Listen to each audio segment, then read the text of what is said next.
Hello everyone. So now we are here in the section of our blood supply in the region of our thorax. So basically the blood supply in the thorax region is actually given by your thoracic aorta or your descending aorta, we can say, because the descending aorta has two parts.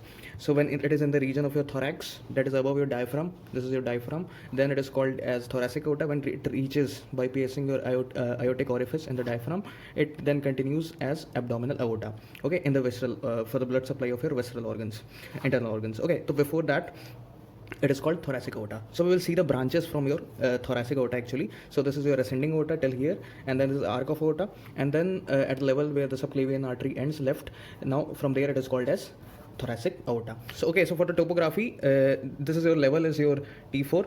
Okay, so at the level of your T4 your thoracic aorta begins, and at the level of your T12, this is your level is T12. T12 it actually ends. Okay, at a level of T12 it actually ends. Okay, this is a topography for your thoracic aorta. It is present between T4 and T12 vertebrae. Okay, so let's see firstly with the direct branches from our thoracic aorta. So it is divided actually in two rami, that is visceral and parietal. Okay, so visceral is actually for your organs, and parietal is for your the structure of your thorax, the structural wall of your thorax, that is the walls, that is intercostal spaces, ribs and muscles, skins, and your spinal cord. These are included in your parietal section. And for visceral, they are organs like lungs, your pericardium, heart region, mediastinum organs, okay, lymph nodes, and your bronchi, okay, and your esophagus. Okay, so we will discuss in two forms, two remis. Okay, so for right here we will write here first your visceral, first your parietal branches.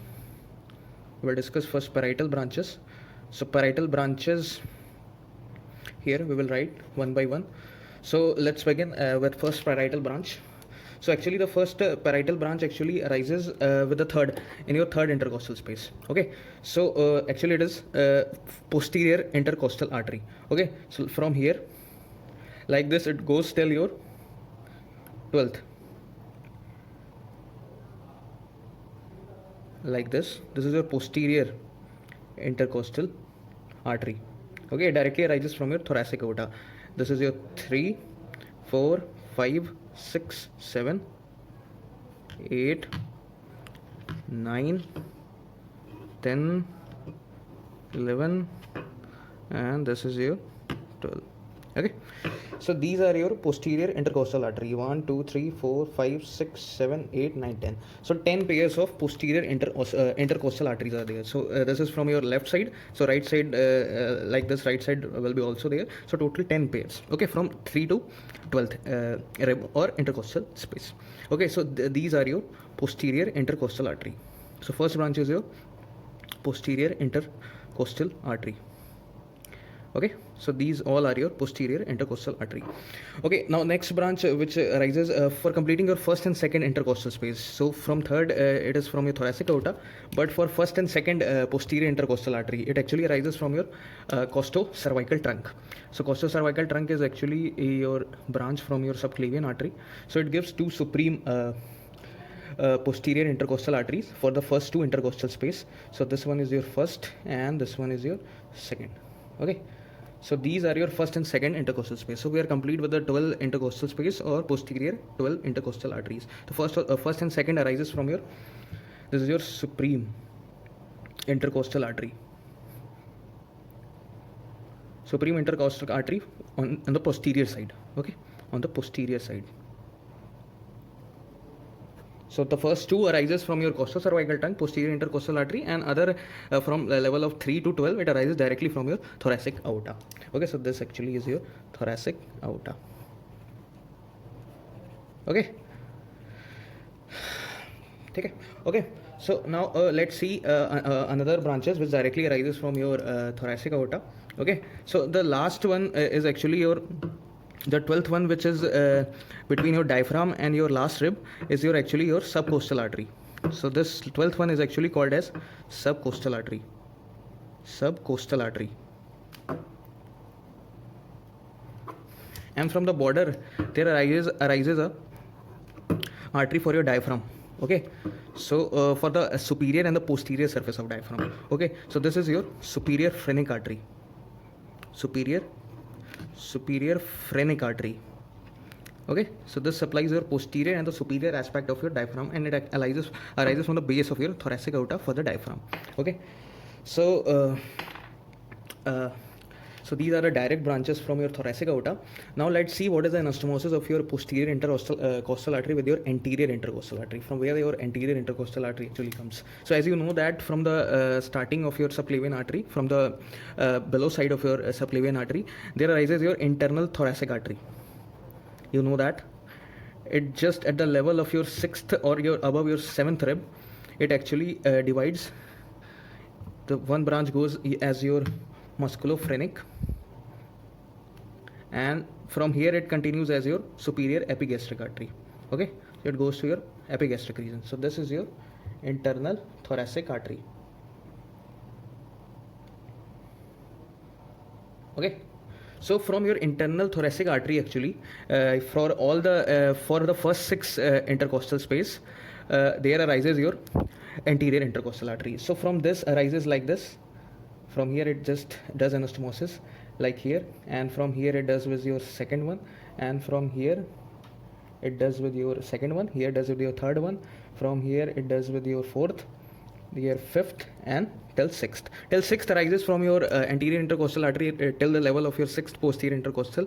It arises directly from internal thoracic. But for the seventh, it actually arises from your musculophrenic. So this is your musculophrenic artery.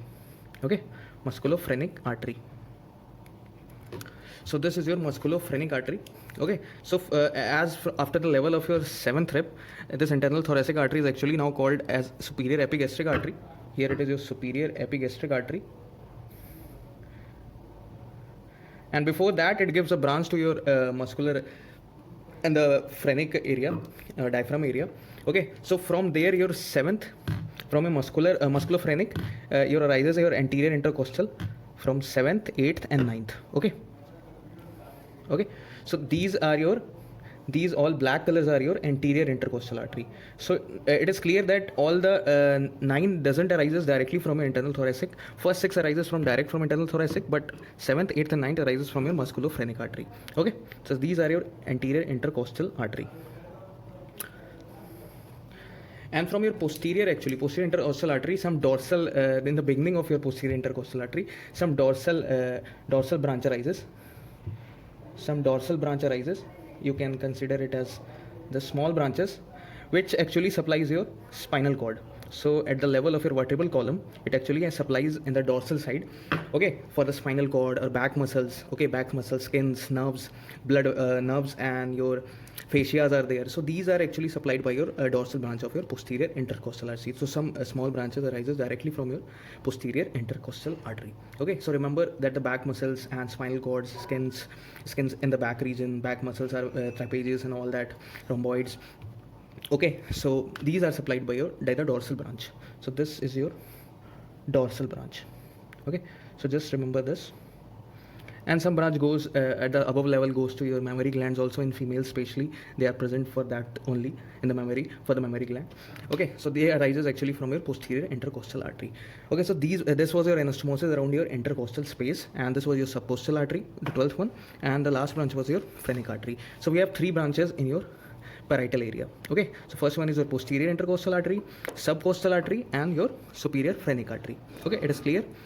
So internal thoracic is from your subclavian artery. It is not from your thoracic aorta. Remember that I am only telling the anastomosis around your thorax wall with your internal thoracic artery. Now let's see the visceral branches. Okay, so visceral branches actually we are now going to see. Visceral branches means that the organs which are present in the region of your thoracic wall. So we know that there is lung, esophagus, heart, and your pericardium. Your lung is there, your esophagus is there, your bronchial branch is there, and your mediastinum, very important, mediastinum. Okay, lymph nodes actually. The blood supply goes to your lymph nodes and nerves present there. So let's consider first artery for your bronchi. So from here arises your bronchial branch. So bronchial branch goes to your bronchial artery in the form of your bronchial artery right and left from both the side, and goes to your alveoli inside the lung. Okay, so this is for your lungs. And below that arises your esophagus, the artery for your esophagus. Esophageal branch, you can say it as esophageal esophageal branch. Okay, so for esophageal there is an important anastomosis here. So as you know that the inferior thyroid artery, from where it arises from your thyrocervical trunk. So inferior thyroid artery is a terminal branch of your thyrocervical trunk. Okay, so consider it as your subclavian artery, and this is your thyrocervical trunk, and it gives a branch called as your inferior thyroid artery. So from inferior thyroid artery there is a branch called esophageal branch. Okay, so esophageal branch actually does anastomosis with your esophageal branch from your thoracic aorta, and one branch actually comes from your, this is your stomach. Okay, this is your stomach. So this is your esophagus part, and from here your left epigastric artery. So left epigastric artery gives a branch. So this is your left epigastric artery. So left gastric, not epigastric, left gastric artery gives a esophageal branch, and they does anastomosis with your esophageal branch from your thoracic aorta. Okay, so now the third artery is your, so this is your anastomosis around our esophagus, and this one is your now pericardial branch. Okay, and bronchi is there, esophagus, pericardial, and one more branch. Pericardial, you know that it will go to your pericardium in the heart region. Okay, and last one is your mediastinal branch. Okay, so mediastinal branch. So mediastinal means it goes to your posterior mediastinum actually, and there it supplies your lymph nodes, nerves which are present, and some maybe the regions in the organs, thoracic duct, it is also present. Okay, so these are actually supplied by your mediastinal branch. Okay, so as you so for the topography you can say it has that posterior to your thoracic aorta there is your vertebral column, and to the left of your thoracic aorta is your left pleura. Okay, or left pleura or a hilum. Okay, and to the right is your right lung and your right pleura or thoracic duct, you can say. Okay, so it was a basic topography. Okay, basic topography. Okay, so this was your the blood supply of your thorax. Okay, simple and easy, just go through it, it will be easy. And for the lateral wall of thorax, you can say one artery is there. For lateral wall of thorax is your lateral thoracic artery from your axillary artery, and it just lateral thoracic artery is also called as external mammary artery, and it actually supplies your lateral wall of thorax and your mammary gland. Okay, so it is also included in the thorax blood supply, but we have discussed that in your axillary artery, so from there it is clear. But if you are including your thorax blood supply, so that artery is also included in the blood supply of your thorax. Okay, so this was your simple and easy way to memorize your blood supply around your thorax. Okay, thank you.